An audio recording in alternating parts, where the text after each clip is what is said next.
Colombian security officials have firmly rejected an alleged request from Meghan Markle's team for a full royal convoy complete with motorcycle outriders and armored vehicles to transport the Duchess to a luxury hotel during her upcoming trip to the country. According to sources close to the logistical planning, the former royal made waves by insisting on a heads-of-state-level protective road movement mirroring treatments for visiting dignitaries and government leaders. Mrs. Markle's staff initially gave us logistics specs calling for a full presidential-style convoy with raw-splitting royal transport from airport to her hotel's doorstep, a Colombian police spokesman revealed under condition of anonymity. Specifics included outriders, anti-terror roadblocks, aerial reconnaissance support, the whole overcompensated overkill you'd imagine escorting someone convinced they're Indira Gandhi herself.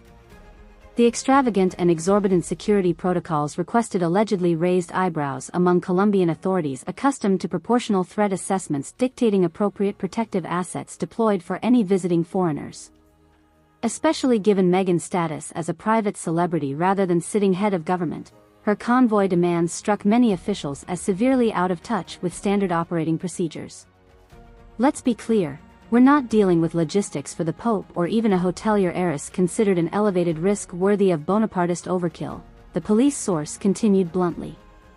After this lady demanded the full Juan Pablo Escobar motorcade experience, we realized real quick her personal security team consisted of deluded dummies tragically untethered from operational realities. While officials respected needs to keep Meghan safe during her South American visit promoting gender equity causes, they reportedly balked at squandering scant law enforcement resources pandering to superfluous vanity requests more fitting a presidential affair. As a result, they allegedly informed the Duchess's staff that logistics would strictly conform to standard dignitary security provisions involving straightforward, low-profile vehicle movements without palatial royal bells and whistles. We absolutely appreciate this famous woman's profile demands respectable preventative measures, but not reactionary schemes divorced from credible threat intelligence, stressed the source. Her staff naively proposed mobilizing half of Bogotà's police force to clear traffic like a freakin' Virgin of Guadalupe Holy Day procession circling her SUV every mile. Sorry, but that kind of bootlicking propaganda theater stops at the airport lots around these parts. News of Colombia pumping brakes on Meghan's professed prima donna pomp shouldn't come as a shock to royal watchers familiar with the streams of intrigue surrounding her controversial protective security standards. Ever since decamping from active royal duties alongside husband Prince Harry in 2020, the former Suits actress has repeatedly clashed with British security officials over having access to certain perks and logistical accommodations once reserved for working members of the firm. In late 2022, the Duke filed legal action against the UK Home Office over its revocation of taxpayer-funded security details for himself and family while visiting his homeland following their acrimonious royal resignation. Harry has argued that stripping these privileges forced the Sussexes into an unprecedented state of nasty, unsafe ungovernability at the mercy of security voids, letting criminals potentially launch unchecked attacks against them as targets.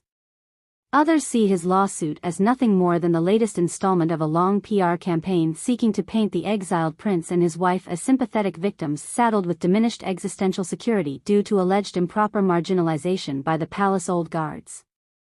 By constantly keeping the threat narrative churning through theatrical grandstanding over motorcades or protective details, Team Sussex generates a steady diet of salacious clickbait gas-fueling lucrative media/marketing platforms centered around systematic institutional mistreatment despite their self-inflicted ceding of royal privileges.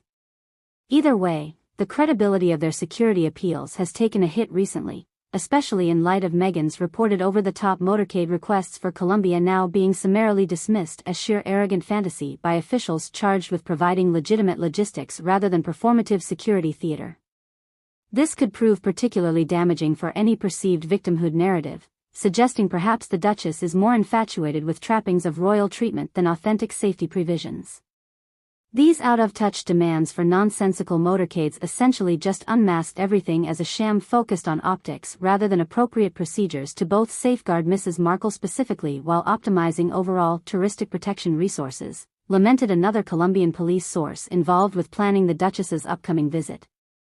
We posed rational questions about potential threats justifying such extreme preparedness, and got met with total cop-out non-answers, feeding further speculation this whole circus aimed at manufacturing perpetual publicity rather than adhering to legitimate protective contingencies.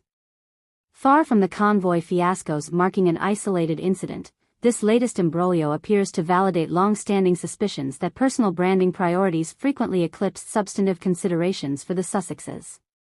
Whether concerning royal visit logistics in South Africa, security fallouts with the UK Home Office, or publicity whirlwinds stemming from leaked home video footage, the constant thread remains narcissistic obsession with feeding media saturation cycles fueling their feverish royal truth crusades. As professionals overseeing elite protective operations on a daily basis, we're accustomed constantly fielding asinine requests from regal egotists convinced their flattering rearview mirrors offer sufficient proof that obliterating entire municipal traffic patterns serves any legitimate defensive scope, railed yet another Colombian official granting anonymity while venting frustration. But Mrs. Markle's convoy scheme entered such ludicrous realms of self-aggrandizing farce that we promptly relegated it to the same dumpster reserved for paid paranoiacs and ambulance-chasing sycophants hoping to soak us for millions in frivolous disruption lawsuits. Although official details remain elusive surrounding the touchy diplomatic incident, insiders allege it was a blessing in disguise for Colombian authorities to swiftly shut down Meghan's prima donna fantasies, enabling appropriate reprioritization toward comprehensive yet proportional logistical preparations instead of gratuitous VIP affectations. Rather than excessive presidential-style convoys blockading and airlifting her every micromile, the Duchess will likely receive standard dignitary motorcade service involving simple protective vehicle movements rather than suffocating entire city grids.